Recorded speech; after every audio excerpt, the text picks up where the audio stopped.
His real name was Farrokh, not Freddie, not Mercury. Farrokh Bulsara, born September 5, 1946, in Stone Town, Zanzibar, to a Parsi family who had come from India. He had a Parsi name, a Parsi religion, an Indian school education, a Zanzibar childhood, and a Feltham adolescence. He had 5 languages and the specific double consciousness of someone who had grown up between worlds. And then, at some point in the early 1970s, in the West London flat share years when he was assembling the person he was going to be, he put all of that down. He chose a name, Freddie Mercury. He chose a nationality, British. He chose an origin story that contained none of Zanzibar, none of the Parsi community, none of Farrokh. He gave the world Freddie Mercury. He kept Farrokh entirely to himself. For 20 years he maintained this. He never spoke publicly about his religion. He deflected questions about his origins. He protected the private version of his identity with the same completeness that the Bulsara family protected everything they considered private. And then, in the last years, in the years when he was ill and the future was shortening, something changed. Not publicly, not in any interview. Privately, in the specific way of someone who has spent a career managing a version of themselves and who needs, before the end, to put that management down. The one time he stopped pretending, he was already dying. Stone Town, Zanzibar, in 1946, was a city with layers. Arab, African, Indian, Omani, British. The specific complexity of a place that had been a trading port for centuries and that had accumulated the cultures of every trader who had passed through. The Parsi community in Zanzibar was small, perhaps a few hundred people.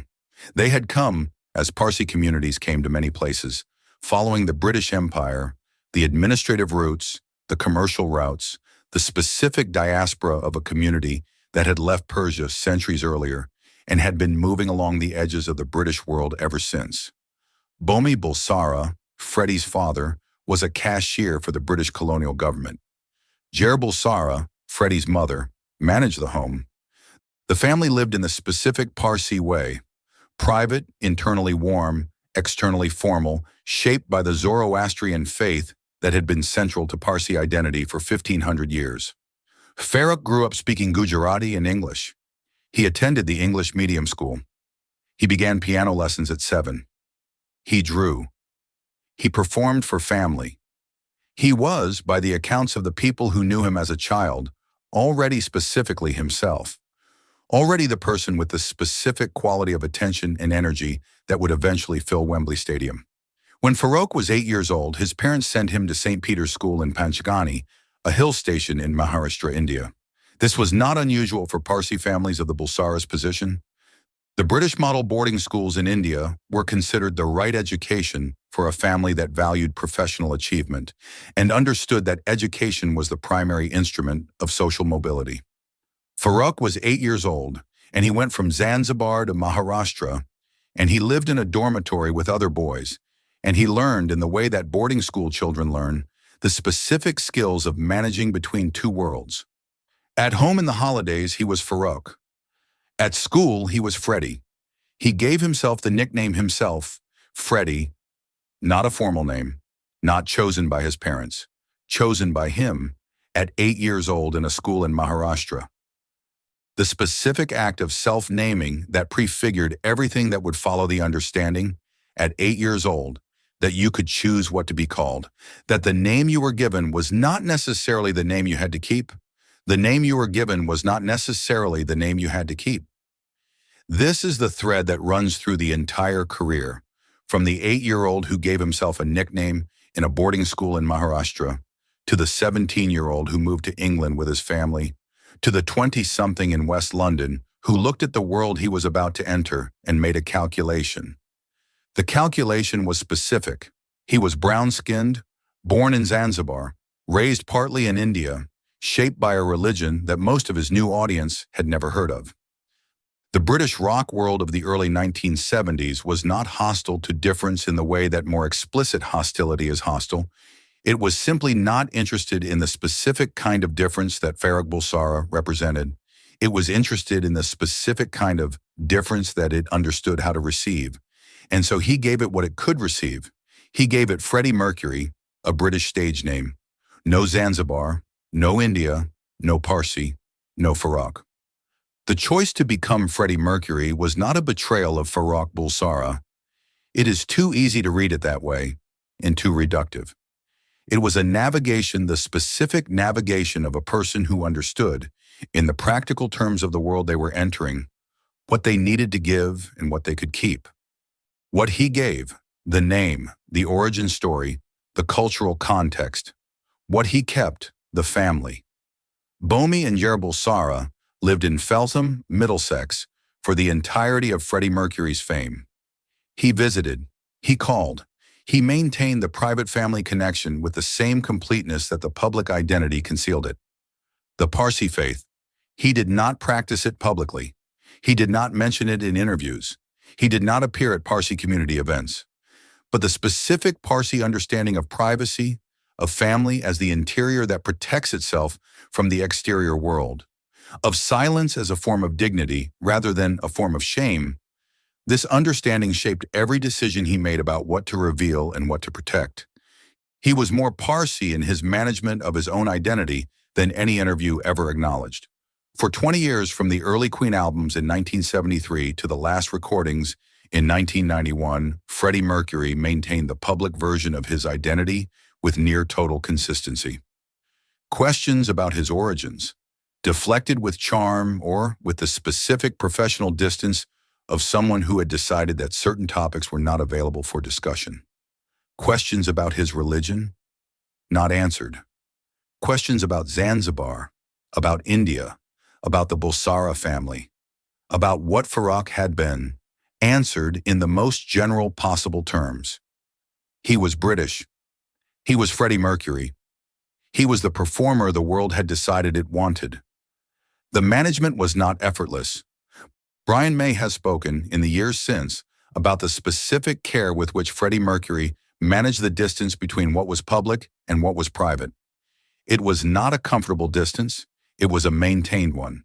The energy required to keep Farrokh separate from Freddie, to keep the Zanzibar childhood and the Parsi faith and the Indian education from entering the public narrative of the rock star, was real and continuous and cost something. What it cost, Freddie Mercury did not say in public.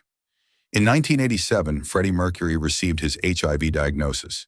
The diagnosis was kept private, not announced to the press, not confirmed to anyone outside the inner circle.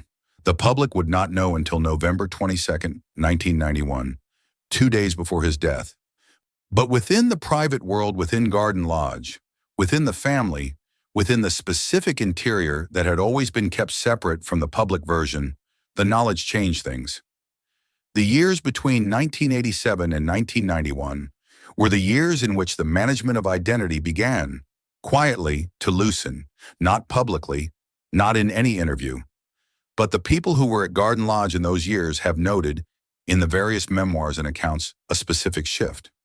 Freddie Mercury began to speak more openly, in private, about the things he had spent 20 years not speaking about Zanzibar, about what it had been like to grow up between worlds, about the religion, about Farrokh.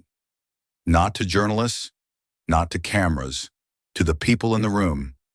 The private version of the identity, which he had protected for 2 decades, began to be spoken aloud. The private version began to be spoken aloud. This is the part of the story that has not been fully documented, because the people who heard it, Peter Freestone, Jim Hutton, the inner circle of Garden Lodge, have spoken about it carefully and in fragments. But the fragments, assembled, tell a consistent story. In the last years of his life, Freddie Mercury became more willing to acknowledge Farrokh, to speak about the Zanzibar childhood, to talk about the Parsi faith not as a public declaration, not as an interview answer, but as the private acknowledgement of something he had grown up with and that had never entirely left him. The cats, he named them. He chose names he loved: Delilah, Oscar, Tiffany, and he also chose Tom and Jerry, which are ordinary Western names, but the impulse to name, to attach specific identity to the things he loved, came from the Parsi understanding of the world that he had been raised in. He was, at the end, more Farrokh than 20 years of Freddie Mercury had allowed the public to see. The music, looked at carefully, was always both Freddie Mercury and Farrokh Bulsara. The theatrical excess of the stage performances was the Freddie Mercury version, the British rock star, the costume, the stadium. But the specific emotional architecture of the songs, the melodic complexity, the operatic ambition, the understanding that music could contain an enormous range of human experience within a 3-minute or 6-minute or 12-minute structure, this came from somewhere else. It came from the specific musical education of a boy who had grown up in a culture where music was not divided into high and low, where Indian classical and Western classical and popular music were not separate categories but continuous parts of the same understanding of what sound could do. Bohemian Rhapsody is not a rock song. It is a song that treats the rock idiom as one available register among many, in exactly the way that a person who has grown up between musical cultures treats any musical tradition as a tool to be used rather than a system to be obeyed. That freedom came from Farrokh. The world credited it to Freddie Mercury. Freddie Mercury died on November 24, 1991. He was cremated. The funeral was private, at a Zoroastrian fire temple, the West London Zoroastrian Centre in Chiswick. The cremation was conducted according to Parsi rites. This fact has been reported but has received relatively little attention in the larger public narrative of Freddie Mercury's death, and it is, in the context of everything that preceded it, significant. Freddie Mercury, who had spent 20 years not mentioning his Parsi religion, who had deflected every question about his origins, who had given the world Freddie Mercury and kept Farrokh entirely private, was buried as a Parsi, in the tradition he had been raised in, with the specific rites of the religion he had never publicly acknowledged. This was not a decision made by his family without his input. The people who knew him in those last years have indicated that the specific arrangements of the funeral were matters Freddie Mercury himself considered and discussed in the final period. He chose the Parsi rites. He chose to die as Farrokh Bulsara. He chose to die as Farrokh Bulsara. This is the single most specific piece of evidence for what the last years contain. The 20 years of managed distance, the stage name, the deflected questions, the public identity that contained none of Zanzibar and none of the Parsi faith ended in a Zoroastrian fire temple in Chiswick. The person who had told the world he was Freddie Mercury for 20 years died in the specific religious tradition of the person he had been before the world knew his name. The gap between Farrokh and Freddie, the gap that the career had required him to maintain, closed at the end, not publicly, not in an interview. In a Chiswick fire temple, in the specific rites of a faith he had never spoken about in public, with the people who had always known that Freddie Mercury was also Farrokh Bulsara. The pretending stopped. He was already dying. Both things were true. What this means for the music is not that the music was dishonest. The music was the most honest thing Freddie Mercury ever made. What it means is that the music contained more than the public version of the identity allowed. Every person who heard Bohemian Rhapsody in 1975 was hearing something shaped by a Zanzibar childhood and a Parsi upbringing and an Indian boarding school education. They did not know this. They did not need to know it. But knowing where it came from adds a dimension. The specific ambition of Queen's music, the refusal to be contained by genre, the operatic ambition, the complete freedom from the assumption that a rock song had to sound like a rock song came from a person who had never belonged entirely to any single musical tradition. That person was Farrokh Bulsara. The world called him Freddie Mercury. The music was both. The public narrative of Freddie Mercury's life is substantially true and substantially incomplete. It is true about the music, the performances, the relationships, the death. What it has consistently underweighted is the complexity of the identity, the Zanzibar childhood, the Parsi faith, the Indian education. These appear in most accounts as biographical context and then disappear. They are mentioned early and the story moves on to Queen, but they did not disappear from Freddie Mercury. They were managed out of the public version while remaining entirely present in the private version. The private version ended in a Zoroastrian fire temple in Chiswick in 1991. The public version is the version the world has been telling ever since. Both are true. Both are incomplete without the other. Both are true, both are incomplete without the other. And the person who held both versions, who lived inside both of them simultaneously for 20 years, is gone. Farrokh Bulsara died on November 24, 1991, in a house in Kensington. The world called him Freddie Mercury. He was born in Zanzibar. He was educated in India. He was raised in a Parsi family. He chose a stage name. He chose a public identity.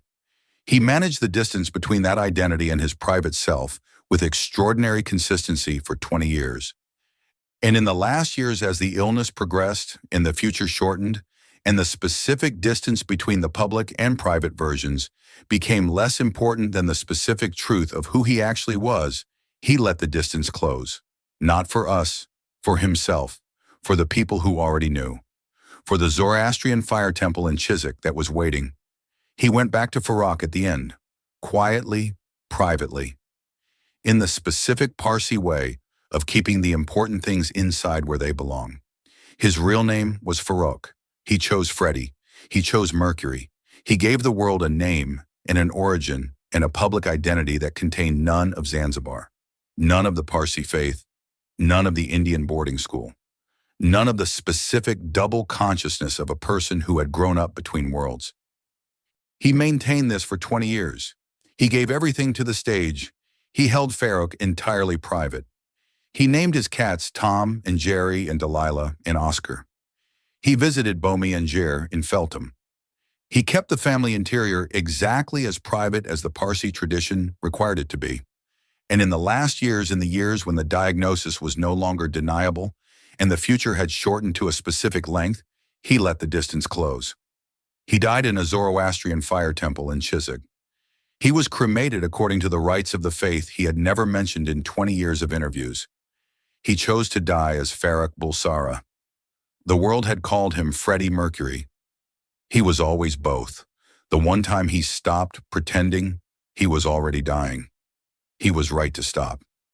He should have been allowed to stop sooner.